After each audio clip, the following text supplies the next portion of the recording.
Welcome to my channel तत्सम पाठशाला। तत्सम पाठशाला में आप सभी का स्वागत है। आज हम लोग बहुब्रीहि समास की संपूर्ण जानकारी लेंगे। चलिए, चैनल को यदि आपने सब्सक्राइब नहीं किया है तो फटाफट सब्सक्राइब कीजिए, लाइक कीजिए और दोस्तों के साथ शेयर करें। आज बहुब्रीहि समास की संपूर्ण जानकारी हम लेंगे पूरे भेद के साथ, और अधिक से अधिक जो इम्पोर्टेंट उदाहरण हैं मैं सबके साथ लेकर के आपको दिखाऊंगा, बताऊंगा, तब जा करके आप संपूर्ण समझेंगे कि यह बहुब्रीहि समास से कहीं कुछ छूटने वाला नहीं है। समास की परिभाषा जानते ही हैं। कई बार हमने कहा है, जब दो या दो से अधिक पद आपसी विभक्ति चिन्हों को छोड़कर एक में मिल जाते हैं तो उसे समास कहते हैं। अब देखिए, बहुब्रीहि समास। बहुब्रीहि समास कहता है अन्य पदार्थ प्रधान बहुब्रीहि, जिसका अन्य पद प्रधान हो। अर्थ के दृष्टिकोण से जहां अन्य पद की प्रधानता होती है उसे बहुब्रीहि समास कहते हैं। इसमें अन्य पद प्रधान होता है, न पूर्व पद प्रधान होता है न उत्तर पद प्रधान होता है। जब भी प्रधान होगा अन्य पद प्रधान होगा, दूसरा पद भिन्न, यानी एक प्रसिद्ध अर्थ होता है, इसे जान लीजिए। और जब विग्रह इसका करते हैं अंत में यत शब्द का रूप इसमें प्रयोग करते हैं। वही षष्ठी का या तृतीय का, दो ही प्रयोग करते हैं। पुल्लिंग स्त्रीलिंग में षष्ठी या तृतीया, यत शब्द का रूप। जो षष्ठी में यत का होता है यस्य स पुल्लिंग में, यस्या सा स्त्रीलिंग में, येन स पुल्लिंग में, यया सा स्त्रीलिंग में। तो ये मात्र यही प्रयोग होता है, ध्यान रखिएगा। हिंदी में जैसे मान लीजिए आप कहते हैं दशानन, तो क्या करते हैं हिंदी में विग्रह? 10 आनन हो जिसके, वह, जिसके आ गया था यश से लगेगा ही संस्कृत में, यत शब्द का रूप उसमें प्रयोग करते हैं, ध्यान रखिएगा इसको। यस्य स पुल्लिंग में, यस्या सा स्त्रीलिंग में, और जिसके द्वारा जब अर्थ निकलेगा तो ये न सह पुल्लिंग में और यया सा स्त्रीलिंग में। चलिए, पीताम्बर। पीताम्बर का अर्थ क्या होता है? पीताम्बर का मतलब ही होता है जो पीला वस्त्र धारण करता है, अर्थात भगवान विष्णु, या पीला वस्त्र है जिसका। तो पीतम अंबरम यस्य सह, यस्य सह यहां लगेगा, पुल्लिंग है। श्वेतांबरा, श्वेतम अंबरम यस्याह सा, श्वेतांबरा यहां सरस्वती को के लिए आया है, इसलिए श्वेतम अंबरम यस्याह सा स्त्रीलिंग लग गया। 10 आनन, यहाँ रावण के लिए शब्द प्रयुक्त हुआ पुल्लिंग के लिए, 10 आननानि यस्य सह। गरुण वाहन, गरुणम वाहनम यस्य सह, भगवान विष्णु के लिए। नीलकंठ भगवान शंकर के लिए आया है, नीलम कंठम यस्य सह, यस्य सह लगेगा, यहाँ पुल्लिंग है इसलिए। लंबोदर, यहाँ गजानन के लिए आया है, भगवान गणेश के लिए, लंबम उदरम यस्य सह। तो पुल्लिंग रहेगा तो यस्य सा, स्त्रीलिंग रहेगा तो यस्याह सा। अब देखिए, बहुब्रीहि समास के आपको 5 भेद हैं, और पांचों भेदों को हम लोग क्रमशः जानेंगे। पहला है समानाधिकरण बहुब्रीहि। समानाधिकरण बहुब्रीहि कहता है कि जिसका पहला पद विशेषण और दूसरा पद विशेष्य हो तथा अन्य पद प्रधान हो, दूसरा पद प्रधान हो, तो वही समानाधिकरण बहुब्रीहि कहते हैं। इसमें देखिए, समानाधिकरण बहुब्रीहि में ये न सह का ही प्रयोग होगा, यश सह का प्रयोग नहीं होगा।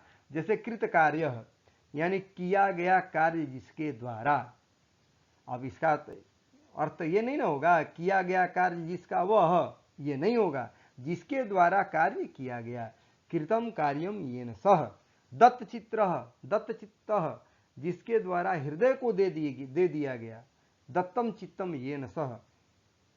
प्राप्त उदक, प्राप्तम उदकम येन सह। कलह प्रिय, कलहम प्रियम येन सह, यस्य सह होगा ही नहीं, जिसके द्वारा या जिसे कलह प्रिय है। लब्ध प्रतिष्ठा, लब्धम प्रतिष्ठाम येन सह, जिसके द्वारा प्रतिष्ठा प्राप्त की गई है। जितेंद्रिय, जितानि इंद्रियाणि येन सह, जिसके द्वारा इंद्रियों को जीत लिया गया है वह, अर्थात मेघनाथ। लब्ध यशः, लब्धम यशः येन सह। यस्य सह का प्रयोग समानाधिकरण बहुब्रीहि में नहीं होता है, एकदम ध्यान रखिएगा इसको। व्यधिकरण बहुब्रीहि। व्यधिकरण बहुब्रीहि कहता है कि विग्रह जब इसका हम लोग करते हैं तो इसमें विभक्ति भिन्न भिन्न होती है, ध्यान रखिएगा, और इसमें अन्य पद प्रधान होता है। पहचान का सबसे सरल नियम कि दोनों पद की विभक्ति भिन्न भिन्न रहती है, एक जैसी समान नहीं होती है। समानाधिकरण में समान होता है लेकिन व्यधिकरण में भिन्न भिन्न होता है। अब जैसे चंद्रशेखर, तो इसका हिंदी में विग्रह हम लोग क्या करेंगे? सोचिए ध्यान से, एकदम समझ रहे हैं इस बात को, हमको लग रहा है। चंद्रमा हो जिसके शेखर पर, मस्तक पर, जिसके मस्तक पर चंद्रमा हो, ठीक है। तो मस्तक पर आ गया तो सप्तमी हो गया, चंद्र या चंद्रमा एक वचन है, प्रथम विभक्ति, इसलिए दोनों विभक्ति दो तरह के, चंद्र शेखरे यस्य स। बात समझ आ गई ना। इसमें दोनों विभक्ति असमान होती है, समान कभी नहीं होती है। खड़ग पाणी, खड़ग पाणु यस्य स, जिसके हाथ में खड़ग है।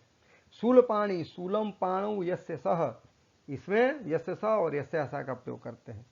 वीणा पाणी, वीणा पाणु यस्याह सा, इसलिए हो गया। खड़ग हस्त, खड़ग हस्ते यस्य स, जिसके हाथ में खड़ग है। ये हुआ। व्यधिकरण बहुब्रीहि में दोनों पद की विभक्ति भिन्न भिन्न होती है, इसको एकदम ध्यान रखिएगा, और समानाधिकरण में समान होती है। तीसरा कर्म व्यतिहार बहुब्रीहि। कर्म व्यतिहार बहुब्रीहि जो है परस्पर युद्ध को बोधित करता है, सूचित करता है, लड़ाई झगड़ा को, जिससे परस्पर युद्ध बोधित हो। इसका विग्रह करने पर अंत में इदम युद्धम प्रवृत्तम इति का प्रयोग करते हैं, माने ये युद्ध में प्रवृत्त है। समस्त पद बनाने के लिए पूर्व पद को दीर्घांत और अंतिम पद को इकारांत करते हैं। यदि समस्त पद आपको करना हो तो ई या कर सकते हैं, एकदम दीर्घांत बना देंगे उसको, ठीक है। केसा केसी, केसा केसी मतलब हिंदी में जिसको आप कहते हैं झूठा झूठी। केसा केसी मतलब क्या, झूठा झूठी, मैंने झूठा पकड़ के किया गया युद्ध, वही संस्कृत में हो गया केसेसु गृहीत्वा इदम युद्धम प्रवृत्तम, यानी झूठा में झूठा पकड़ करके युद्ध किया गया। दंडा दंडी, दंडई लाठा लाठी जिसको हिंदी में कहते हैं। दंडई च युद्धे प्रहृत इदम युद्धम प्रवृत्तम, ने लाठी से किया गया युद्ध। मुष्टा मुष्टकम यानी मुक्का मुक्की। मुष्टई च प्रहृत इदम युद्धम प्रवृत्तम। करा करी यानी हाथापाई, जिसको हाथापाई आप कहते हैं, हाथाहाथी। करही च प्रहृत इदम युद्धम प्रवृत्तम। बाहु, बाहु ये भी है, बाहु पकड़ कर किया गया युद्ध। बाहुभ्याम यानी बाहु दो है तो बाहुभ्याम च प्रहृत इदम युद्धम प्रवृत्तम। तो ये कर्म व्यतिहार बहुब्रीहि हुआ आपका। चौथा है नैया बहुब्रीहि। नैया बहुब्रीहि में होता क्या है, इसका पूर्व पद जो होता है औपसर्ग होता है, स्पष्ट है, ध्यान रखिएगा। नैया समास अलग है और नैया बहुब्रीहि अलग है। नैया समास हम लोग पढ़ेंगे। नैया समास में होता है कि वह जो है नकारात्मक अर्थ व्यक्त करता है, नपुंसक लिंग होता है, लेकिन ये जो है पुल्लिंग होता है और औपसर्ग होता है, इस नपुंसक लिंग यह नहीं होता है, ध्यान रखिएगा। विग्रह करते हैं जब हम इसका, तो औपसर्ग के बदला में अविद्यमान शब्द का प्रयोग करते हैं। अंत में यस्य स या यस्य स, पुल्लिंग रहेगा तो यस्य स, स्त्रीलिंग रहेगा तो यस्य स। अब जैसे अपुत्र, अपुत्र यानी जिसके पास पुत्र नहीं है। अविद्यमान पुत्र यस्य स। अधन, अविद्यमानम धनम यस्य स। अविद्या, अविद्यमाना विद्या यस्याह सा। अजन्म, अविद्यमान जन्म यस्य स। अभय, अविद्यमान भय यस्य स। अशोक, अविद्यमान शोक यस्य सह। ये हुआ आपका और रहेगा, और पूरा पद जो है पुल्लिंग में होता है नैया बहुब्रीहि में।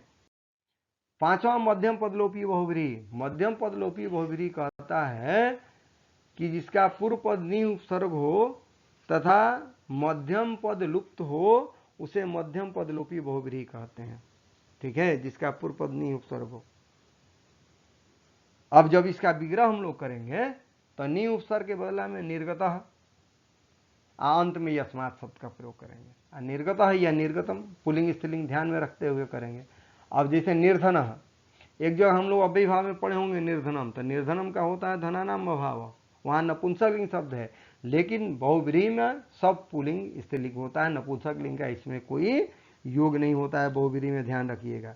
निर्धनम रहेगा तो अव्ययी भाव समास, और निर्धन रहेगा तो बहुब्रीहि। अब बहुब्रीहि की तरह ही विग्रह करेंगे, निर्गतः धनम यस्मात् सह, या निर्गतः धनम यस्य सह, ये भी कर सकते हैं। निर्जन, निर्गतः जन यस्मात् तत्, या निर्गतः जन यस्मात् क्षेत्रे भी कर सकते हैं। विग्रह में ध्यान रखिए, अर्थ के अनुसार विग्रह होता है, ठीक है। निर्बल, निर्गतः बल यस्मात् स, जिससे बल ही निकल गया है। निर्भय, निर्गतः भय यस्मात् स, जिससे भय निकल गया है। निर्मल, निर्गतः मल यस्मात् स, यानी जहां से गंदगी निकल गई है। निर्दोष, निर्गतः दोष यस्मात् सह, जहां दोष ही निकल गया है तो वो निर्दोष हो गया। तो ये ध्यान रखिए, बहुब्रीहि मध्यम पद रूपी बहुब्रीहि पुल्लिंग शब्द होता है और नि उपसर्ग होता है, इसको ध्यान रखेंगे। विशेष कुछ नियम है, स के साथ सह लगता है, सु के साथ शोभना, अ के साथ नास्ति, दूर के साथ दुष्ट, इन सब शब्दों के साथ भी बहुब्रीहि होती है, लेकिन पुल्लिंग शब्द होता है ना। और स हम लोग अव्ययीभाव में पढ़े तो नपुंसकलिंग होता है, ध्यान रखिएगा, ठीक है। सपुत्रः पुत्रेण सह वर्तमान, ठीक है। सुगंधी शोभन गंध यस्य सह, अर्थ के अनुसार विग्रह करेंगे। सुधर्मा सुष्ठु धर्मा धर्म यस्य सह, जिसका धर्म अच्छा है। अप्रजा नास्ति प्रजा यस्य सह, जिसकी प्रजा ही नहीं है वो अप्रजा। दुर्मेधा दुष्टा मेधा यस्य सह, जिसकी बुद्धि ही नहीं है, मेधा ज्ञान ही नहीं है। अमेधा नास्ति मेधा यस्य सह। दुर्नीति दुष्टा नीति यस्य सह। रूपवत भार्या रूपवती भार्या यस्य सह। सुंदर भार्या सुंदरी भार्या यस्य सह। तो ये स्त्रीलिंग है, इसलिए सुंदरी और रूपवत का रूपवती हुआ है। ये विशेष नियम में आता है बहुब्रीहि में, ध्यान रखिएगा।